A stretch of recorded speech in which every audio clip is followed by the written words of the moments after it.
Hi viewers, ಎಲ್ಲರಿಗೂ ನಮಸ್ಕಾರ. Welcome to reality bites Karnataka. ಇವತ್ತು ನಾನು BDA ಅವರು ನಿರ್ಮಾಣ ಮಾಡ್ತಾ ಇರ್ತಕ್ಕಂಥ ಡಾಕ್ಟರ್ ಶಿವರಾಮ ಕಾರಂತ್ ಬಡಾವಣೆ ಬಗ್ಗೆ ಮತ್ತೊಂದು ವಿಡಿಯೋ ಮಾಡ್ತಾಯಿದ್ದೀನಿ. ಏನಂದರೆ ಭಾಳಷ್ಟು ಜನ ನಮಗೆ ಕಾಲ್ ಮಾಡಿ ಯಾವಾಗ ಸೈಟ್ ಅಲಾಟ್ಮೆಂಟ್ಗೆ ನೋಟಿಫಿಕೇಷನ್ನ ರಿಲೀಸ್ ಮಾಡ್ತಾರೆ ಅಥವಾ ಅಪ್ಲಿಕೇಶನ್ನ ಕಾಲ್ ಮಾಡ್ತಾರೆ ಅಂತ ವಿಚಾರಿಸಿದ್ರಿ. ಆ್ಯಕ್ಚುಲಿ ನಮಗೆ ಇನಿಷಿಯಲ್ಲಾಗಿ ಬಂದಂಥ ಮಾಹಿತಿ ಪ್ರಕಾರ ಜನವರಿ 25ನೇ ತಾರೀಕು ಅಪ್ಲಿಕೇಶನ್ನ ರಿಲೀಸ್ ಮಾಡಬೇಕಾಗಿತ್ತು. ಅಂದರೆ ನೋಟಿಫಿಕೇಷನ್ ರಿಲೀಸ್ ಮಾಡಿ ಅಲಾಟ್ಮೆಂಟ್ಗೆ ಅಪ್ಲಿಕೇಶನ್ನ ಕಾಲ್ ಮಾಡಬೇಕಾಗಿತ್ತು. ಆದರೆ ಕಾರಣಾಂತರಗಳಿಂದ ಈ ಅಪ್ಲಿಕೇಶನ್ನ ಕಾಲ್ ಮಾಡೋದು ಇನ್ನೂ ಓಲ್ಡಲ್ಲಿದೆ ಅಥವಾ ಪೋಸ್ಟ್ಪೋನ್ ಆಗಿದೆ. ಅದು ಯಾಕೆ, ಏನು, ಯಾವ ಕಾರಣಕ್ಕೋಸ್ಕರ ಇದು ಡಿಲೇ ಆಗ್ತಾಯಿದೆ ಅಪ್ಲಿಕೇಶನ್ ಕಾಲ್ ಮಾಡೋದು, ಈ ಎಲ್ಲ ವಿಷಯನ ನಾನು ಇವತ್ತು ನಿಮಗೆ ತಿಳಿಸ್ಕೊಡ್ತೀನಿ. ಹಾಗೆ ನಾನು ನಿಮಗೆ ಇವತ್ತು ಡಾಕ್ಟರ್ ಶಿವರಾಮ ಕಾರಂತ್ ಬಡಾವಣೆಯಲ್ಲಿರ್ತಕ್ಕಂಥ ಸೈಟ್ಗಳ ಬೆಲೆ ಎಷ್ಟು, ಅಂದರೆ ಇವತ್ತು ನಾನು ಸದ್ಯಕ್ಕೆ ಟೆಂಟೇಟಿವ್ ಪ್ರೈಸ್ ಮಾತ್ರ ತಿಳಿಸ್ಕೊಡ್ತೀನಿ. ಟೆಂಟೇಟಿವ್ ಪ್ರೈಸ್ ಅಂದರೆ ತಾತ್ಕಾಲಿಕ ಬೆಲೆ. ಇನ್ನೂ ಪ್ರೈಸ್ BDA ಅವರಿಂದ ಅಫಿಷಿಯಲ್ಲಾಗಿ ಬಿಡುಗಡೆ ಆಗಿಲ್ಲ ಅಥವಾ ಕನ್ಫರ್ಮ್ ಆಗಿಲ್ಲ. ಸೊ ಮತ್ತೊಮ್ಮೆ ಹೇಳ್ತಾ ಇದ್ದೀನಿ, ಇದು ಬರೀ ಟೆಂಟೇಟಿವ್ ಪ್ರೈಸ್ ಆಗಿರುತ್ತೆ, ತಾತ್ಕಾಲಿಕ ಬೆಲೆ ಮಾತ್ರ ನಾನು ಇವತ್ತು ನಿಮಗೆ ತಿಳಿಸ್ಕೊಡ್ತೀನಿ. ಹಾಗಾಗಿ ದಯವಿಟ್ಟು ವಿಡಿಯೋನ ಸ್ಕಿಪ್ ಮಾಡದೆ ಕೊನೆ ತನಕ ನೋಡಿ. ಬೇಸಿಕಲಿ ಹೈಕೋರ್ಟ್ ಅವರು ಸ್ಟೇ ತಂದಿದ್ದಾರೆ ಅಥವಾ ಅಲಾಟ್ಮೆಂಟ್ಗೆ ಕಾಲ್ ಮಾಡೋದನ್ನು ಹೋಲ್ಡ್ ಮಾಡಿದ್ದಾರೆ. ಕಾರಣ ಏನಂದರೆ ಜಸ್ಟಿಸ್ ಚಂದ್ರಶೇಖರ್ ಕಮಿಟಿಯವ್ರ ಕಡೆಯಿಂದ ಹಲವಾರು ರೆಕಾರ್ಡ್ಸ್ ಅಥವಾ ರಿಪೋರ್ಟ್ಸ್ಗಳನ್ನು registrar general of the court ಅವ್ರಿಗೆ ಇನ್ನೂ ಸಬ್ಮಿಟ್ ಮಾಡಿಲ್ಲ. ನೋಡಿ, ಇಲ್ಲಿ ಹೈಕೋರ್ಟ್ ಅವರು ಹಾಗೆ ಇನ್ನೂ ಒಂದು ಆರ್ಡರ್ ಪಾಸ್ ಮಾಡಿದ್ದಾರೆ. ಏನಂದರೆ BDA ಅವರು ಜಸ್ಟಿಸ್ ಚಂದ್ರಶೇಖರ್ ಕಮಿಟಿಯವರು ಏನು ರೆಕಾರ್ಡ್ಸ್ನೆಲ್ಲ ಸ್ಟೋರ್ ಮಾಡಿದ್ದಾರೆ ನೋಡಿ, ಆ ಒಂದು ರೂಮ್ಗೆ registrar general of the high court ಅವರ ಸಮ್ಮುಖದಲ್ಲಿ ಮತ್ತೊಂದು ಬೀಗ ಹಾಕಿ ಅಂತ ಹೇಳಿದ್ದಾರೆ. ಯಾಕಂದರೆ ನಮ್ಮ ದೇಶದಲ್ಲಿ ಸರ್ಕಾರಿ ಕಡತಗಳು ಅಥವಾ ಗೌರ್ನಮೆಂಟ್ ಡಾಕ್ಯುಮೆಂಟ್ಸ್ಗಳು ರಾತ್ರೋರಾತ್ರಿ ಮಾಯ ಆಗುವಂಥ ಸಂಭವ ಜಾಸ್ತಿ ಇದೆ.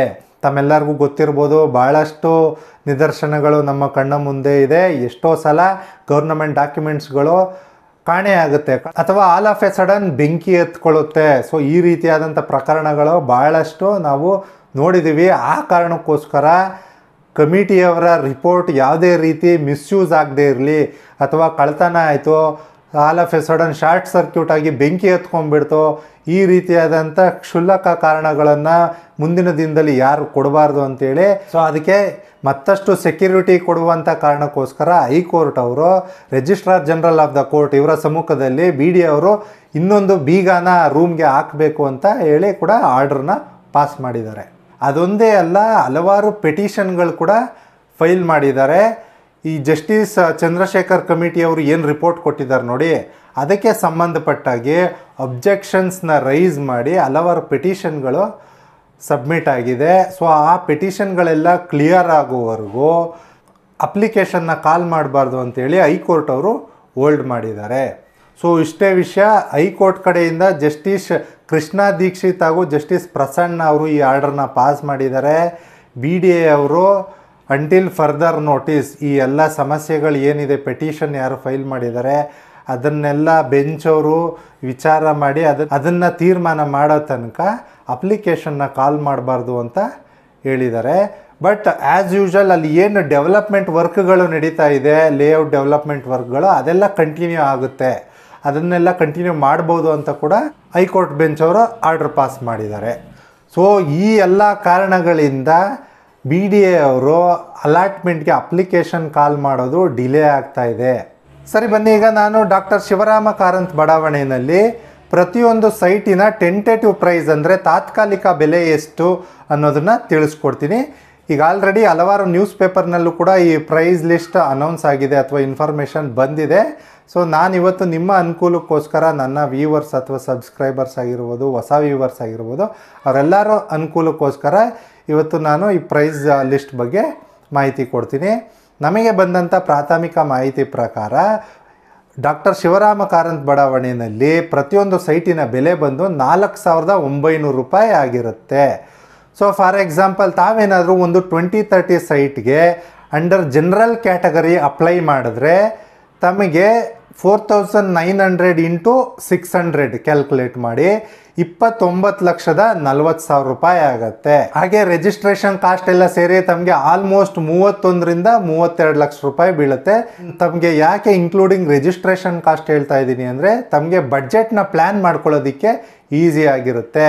ಸೊ ಇವತ್ತಿನ BDA ಸೈಟಿನ ಪ್ರೈಸ್ ಎಷ್ಟಾಗಿದೆ ಅಂದರೆ ಒಂದು ಮಿಡಲ್ ಕ್ಲಾಸ್ ಫ್ಯಾಮಿಲಿಯವರು 20/30 ಸೈಟ್ನ ಕೂಡ ತಗೊಳ್ಳೋದು ತುಂಬಾ ಕಷ್ಟ ಸಾಧ್ಯ ಅಂತಲೇ ಹೇಳ್ಬೋದು. ಅದೇ ತಾವೇನಾದರೂ ಒಂದು 20/30 ಸೈಟ್ಗೆ ಅಂಡರ್ EWS ಅಂದರೆ ಅಂಡರ್ ಎಕನಾಮಿಕಲಿ ವೀಕರ್ ಸೆಕ್ಷನ್ ಈ ಕ್ಯಾಟಗರಿ ಅಡಿನಲ್ಲಿ ಅಪ್ಲೈ ಮಾಡಿದ್ರೆ ತಮಗೆ ಅರ್ಧಕ್ಕರ್ಧ ಪ್ರೈಸ್ ಕಡಿಮೆ ಆಗುತ್ತೆ. ಸೊ ಅಂಡರ್ ಜನರಲ್ ಕ್ಯಾಟಗರಿ ಇರೋರಿಗೆ 4,900 ರೂಪಾಯಿ ಆದರೆ ತಾವೇನಾದರೂ EWS ಕ್ಯಾಟಗರಿ ಒಳಗಡೆ ಬಂದರೆ ಅಂದಾಜು ತಮಗೆ 2,450 ಅಥವಾ 2,500 ರೂಪಾಯಿ ಪರ್ ಸ್ಕ್ವೇರ್ ಫೀಟ್ ಬೀಳುತ್ತೆ. ಫಾರ್ ಎಕ್ಸಾಂಪಲ್ 2,500 ರೂಪಾಯಿ ಅಂತಲೇ ಇಟ್ಕೊಳ್ಳಿ, ಇಂಟು 600 ಕ್ಯಾಲ್ಕುಲೇಟ್ ಮಾಡಿ. ತಮಗೆ ಒಂದು 20/30 site under EWS category 15 lakh ರೂಪಾಯಿ ಆಗುತ್ತೆ. ಪ್ಲಸ್ 1ರಿಂದ 1.5 ಲಕ್ಷ ರೂಪಾಯಿ ತಮಗೆ ರಿಜಿಸ್ಟ್ರೇಷನ್ ಕಾಸ್ಟ್ ಕೂಡ ಬೀಳುತ್ತೆ. ಸೊ ಅಂದಾಜು ಒಂದು 16ರಿಂದ 16.5 ಲಕ್ಷ ಅಂತ ಎಸ್ಟಿಮೇಷನ್ ಇಟ್ಕೊಳ್ಳಿ. ಸರಿ, ಬನ್ನಿ ಈಗ ನಾನು ನಿಮಗೆ ಒಂದು 30/40 ಸೈಟ್ನ ಪ್ರೈಸ್ ಎಷ್ಟಾಗುತ್ತೆ ಅಂತ ನಾನು ತಿಳಿಸ್ಕೊಡ್ತೀನಿ. ಒಂದು ಪಾಯಿಂಟ್ ಗಮನ ಇಟ್ಟು ಕೇಳಿ. 30/40 ಸೈಟ್ ಆಗಲಿ, 40/60 ಆಗಲಿ, 50/80 ಆಗಲಿ, ಈ ಎಲ್ಲ ಸೈಟ್ಗಳಿಗೆ EWS ಕ್ಯಾಟಗರಿ ಅಪ್ಲೈ ಆಗೋದಿಲ್ಲ. EWS ಕ್ಯಾಟಗರಿ ಏನಿದ್ರು ಬರೀ 20/30 ಸೈಟಿಗೆ ಮಾತ್ರ ಅಪ್ಲಿಕೇಬಲ್ ಆಗಿರುತ್ತೆ. ಸೊ ತಮಗೆ ಒಂದು 30/40 ಸೈಟ್ಗೆ 4,900 ರೂಪಾಯಿ ಇಂಟು 1,200 ಸ್ಕ್ವೇರ್ ಫೀಟ್ ಕ್ಯಾಲ್ಕುಲೇಟ್ ಮಾಡಿ. ಮತ್ತೊಮ್ಮೆ ಹೇಳ್ತಾ ಇದ್ದೀನಿ, 4,900 ರುಪೀಸ್ ಇಂಟು 1,200 ಸ್ಕ್ವೇರ್ ಫೀಟ್ ತಾವು ಕ್ಯಾಲ್ಕುಲೇಟ್ ಮಾಡಿದ್ರೆ ತಮಗೆ 58,80,000 ರೂಪಾಯಿ ಬೀಳುತ್ತೆ. ಸೊ ಇದರ ಮೇಲೆ ತಮಗೆ ರಿಜಿಸ್ಟ್ರೇಷನ್ ಕಾಸ್ಟ್ ಕೂಡ ಬೀಳುತ್ತೆ. ರಿಜಿಸ್ಟ್ರೇಷನ್ ಕಾಸ್ಟ್ ಎಷ್ಟಂದರೆ 6.65%. ನನಗೆ ಗೊತ್ತಿರೋ ಹಾಗೆ ಸದ್ಯಕ್ಕೆ ಇರ್ತಕ್ಕಂಥ ರಿಜಿಸ್ಟ್ರೇಷನ್ ಕಾಸ್ಟ್ ಬಂದು ಯಾವುದೇ ಸೇಲ್ ವ್ಯಾಲ್ಯೂ ಮೇಲೆ 6.65% ಟೋಟಲಿ ರಿಜಿಸ್ಟ್ರೇಷನ್ ಕಾಸ್ಟ್ ಬೀಳುತ್ತೆ. ಸೊ 58,80,000 ರೂಪಾಯಿಗೆ ತಮಗೆ ಆಲ್ಮೋಸ್ಟ್ ಹತ್ತತ್ರ 4 ಲಕ್ಷ ರೂಪಾಯಿ ರಿಜಿಸ್ಟ್ರೇಷನ್ ಕಾಸ್ಟೇ ಬೀಳುತ್ತೆ. ಸೊ 58,80,000 ರೂಪಾಯಿ ಪ್ಲಸ್ 4 ಲಕ್ಷ ಅಂದರೆ ನಿಮಗೆ ಹತ್ತತ್ರ 63 ಲಕ್ಷ ತಮಗೆ ಒಂದು 30/40 ಸೈಟ್ಗೆ ಕಾಸ್ಟ್ ಆಗುತ್ತೆ. ಸೊ ಇದನ್ನೆಲ್ಲ ಗಮನದಲ್ಲಿ ಇಟ್ಕೊಂಡು ತಾವು ತಮ್ಮ ಬಡ್ಜೆಟ್ನ ದಯವಿಟ್ಟು ಹುಷಾರಾಗಿ ಪ್ಲ್ಯಾನ್ ಮಾಡಿ. ಯಾಕಂದರೆ ತಮ್ಮ ಮನಸ್ಸಿನಲ್ಲಿ ಒಂದು ಬರೀ 60 ಲಕ್ಷ ಆಗ್ಬೋದು ಅಂತ ತಿಳ್ಕೊಂಡಿರ್ತೀರ. ಬಟ್ ಇನ್ನೂ ಎಕ್ಸ್ಟ್ರಾ 2-3 ಲಕ್ಷ ಬೇಕಾಗುತ್ತೆ. 2-3 ಲಕ್ಷ ಏನು ಚಿಕ್ಕ ಅಮೌಂಟ್ ಅಲ್ಲ. ಸೊ ಲಾಸ್ಟ್ ಮಿನಿಟಲ್ಲಿ ತಾವು ಯಾವುದೇ ರೀತಿಯಾದಂಥ ಕನ್ಫ್ಯೂಷನ್ಗೊಳಗಾಗೋದು ಬೇಡ ಅಥವಾ ಕಷ್ಟಕ್ಕೊಳಗಾಗೋದು ಬೇಡ ಅಂದರೆ ಈಗಿಂದಲೇ ತಾವು ತಮ್ಮ ಬಡ್ಜೆಟ್ನ ಪ್ಲ್ಯಾನ್ ಮಾಡಿ ಇಟ್ಕೊಳ್ಳಿ. ಈಗ ಒಂದು 40/60 ಸೈಟ್ಗೆ ಎಷ್ಟು ಪ್ರೈಸ್ ಆಗುತ್ತೆ ಅಂತ ನೋಡೋಣ. 40/60ಗೆ ತಾವು 2,400 ಸ್ಕ್ವೇರ್ ಫೀಟ್ ಬರುತ್ತೆ. ಸೊ 4,900 ರುಪೀಸ್ 4,900 ರೂಪಾಯಿ ಇಂಟು 2,400 ಸ್ಕ್ವೇರ್ ಫೀಟ್ಗೆ ತಾವು ಕ್ಯಾಲ್ಕುಲೇಟ್ ಮಾಡಬೇಕು.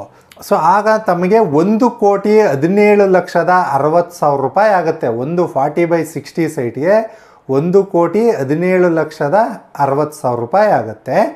ಇದರ ಮೇಲೆ ತಮಗೆ 6.65% ರಿಜಿಸ್ಟ್ರೇಷನ್ ಕಾಸ್ಟ್ ಕೂಡ ಬೀಳುತ್ತೆ. ಸೊ ಆ ರಿಜಿಸ್ಟ್ರೇಷನ್ ಕಾಸ್ಟೇ ತಮಗೆ ಹತ್ರ 8 ಲಕ್ಷ ಆಗುತ್ತೆ. ತಾವು ಕ್ಯಾಲ್ಕುಲೇಟ್ ಮಾಡಿ ನೋಡ್ಬೋದು.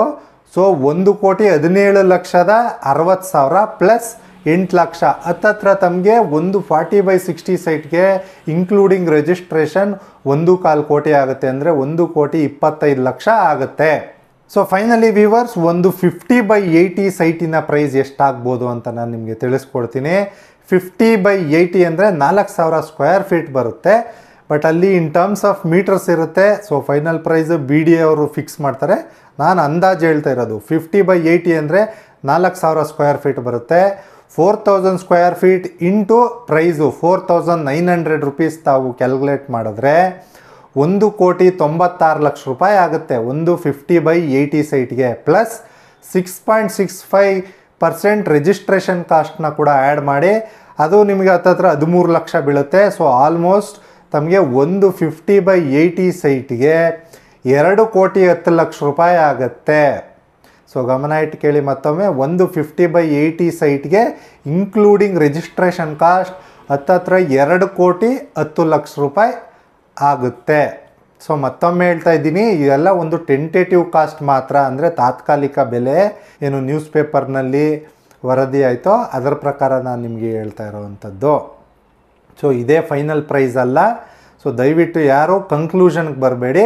ಬಟ್ ಇವತ್ತು ಡಾಕ್ಟರ್ ಶಿವರಾಮ ಕಾರಂತ್ ಬಡಾವಣೆ ಏನು ನಿರ್ಮಾಣ ಮಾಡ್ತಾ ಇದ್ದಾರೆ ಆ ಲೊಕ್ಯಾಲಿಟಿನಲ್ಲಿ, ಆ ಸರೌಂಡಿಂಗ್ನಲ್ಲಿ ಈಗ ಆಲ್ರೆಡಿ ಮಾರ್ಕೆಟ್ ಪ್ರೈಸ್ ನೋಡಿದರೆ ತಮಗೆ ಆಲ್ಮೋಸ್ಟ್ 5,000 to 6,000 ರೂಪಾಯಿ ಪರ್ ಸ್ಕ್ವೇರ್ ಫೀಟ್ ಇದೆ. ಸೊ ಬಿ ಡಿ ಎ ಅವರು ಕೂಡ ಆಲ್ಮೋಸ್ಟ್ ಮಾರ್ಕೆಟ್ ಪ್ರೈಸ್ನೇ ಫಿಕ್ಸ್ ಮಾಡ್ತಾ ಇದ್ದಾರೆ ಅಂತಲೇ ಹೇಳ್ಬೋದು. ಸೊ ಇಲ್ಲಿ ಯಾವುದೇ ರೀತಿಯಾದಂಥ ಸರ್ಕಾರದವರು ಹೇಳೋ ಹಾಗೆ ಇಲ್ಲಿ ಬಡವರ ಪರವಾಗಿ ಯಾರು ಇಲ್ಲಿ ಪ್ರೈಸ್ನ ಫಿಕ್ಸ್ ಮಾಡ್ತಾ ಇಲ್ಲ ಅಂತಲೇ ಹೇಳ್ಬೋದು. ಹೆಸ್ರಿಗೆ ಮಾತ್ರ irrespective of any political parties ನಾವು ಬಡವರ ಪರವಾಗಿ ಮಾಡ್ತೀವಿ, ಬಡವರಿಗೋಸ್ಕರ ನಾವು ವಸತಿ ಪ್ರಾಜೆಕ್ಟ್ಗಳನ್ನ ಮಾಡ್ತೀವಿ ಅಂತ ನಾಮಕಾವಸ್ಥೆಗೆ ಮಾತ್ರ ಹೇಳ್ತಾರೆ. ಬಟ್ ಇಲ್ಲಿ ಒಂದು 20/30 ಸೈಟ್ ತೊಗೋಬೇಕು ಅಂದರೆ ಇವತ್ತು ನಿಮಗೆ 30 to 32 ಲಕ್ಷ ರೂಪಾಯಿ ಆಗ್ತಾಯಿದೆ ಡಾಕ್ಟರ್ ಶಿವರಾಮ ಕಾರಂತ್ ಬಡಾವಣೆಯಲ್ಲಿ. ಸೊ ಅದರಲ್ಲೇ ತಿಳ್ಕೊಬೋದು ಇದು ಯಾವುದೇ ರೀತಿಯಾಗಿ ಬಡವರ ಪರವಾಗಿರುವಂಥ ಪ್ರೈಸ್ ಅಲ್ಲ ಅಂತಲೇ ಹೇಳ್ಬೋದು. ಸೊ ಫೈನಲಿ ಫ್ರೆಂಡ್ಸ್, ಈ ಒಂದು ಮಾಹಿತಿ ತಮ್ಮೆಲ್ಲರಿಗೂ ಭಾಳ ಉಪಯುಕ್ತವಾಗಿತ್ತು ಅಂತ ಭಾವಿಸಿದ್ದೀನಿ. ತಮ್ಮೆಲ್ಲರಿಗೂ ಇಷ್ಟ ಆಗಿದ್ದರೆ ಈ ವಿಡಿಯೋನ ದಯವಿಟ್ಟು ತಮ್ಮ ಫ್ರೆಂಡ್ಸ್ ಮತ್ತು ಫ್ಯಾಮಿಲಿಗೆ ಶೇರ್ ಮಾಡಿ. ತಮಗೆ ಏನೇ ಇನ್ಫಾರ್ಮೇಷನ್ ಬೇಕಿದ್ದರೂ ದಯವಿಟ್ಟು ಕಮೆಂಟ್ ಸೆಕ್ಷನ್ನಲ್ಲಿ ಕಮೆಂಟ್ ಮಾಡಿ, ಖಂಡಿತ ನಾನು ನಿಮಗೆ ರಿಪ್ಲೈ ಮಾಡ್ತೀನಿ. ಕೊನೆಯದಾಗಿ ನಮ್ಮ ಚಾನಲನ್ನು ಸಬ್ಸ್ಕ್ರೈಬ್ ಮಾಡೋದನ್ನು ಮರಿಬೇಡಿ ಅಂತ ಹೇಳ್ತಾ ಮತ್ತೆ ಸಿಗೋಣ ನೆಕ್ಸ್ಟ್ ವೀಡಿಯೋದಲ್ಲಿ. ಅಲ್ಲಿವರೆಗೂ take care, bye bye. Thanks for watching the video.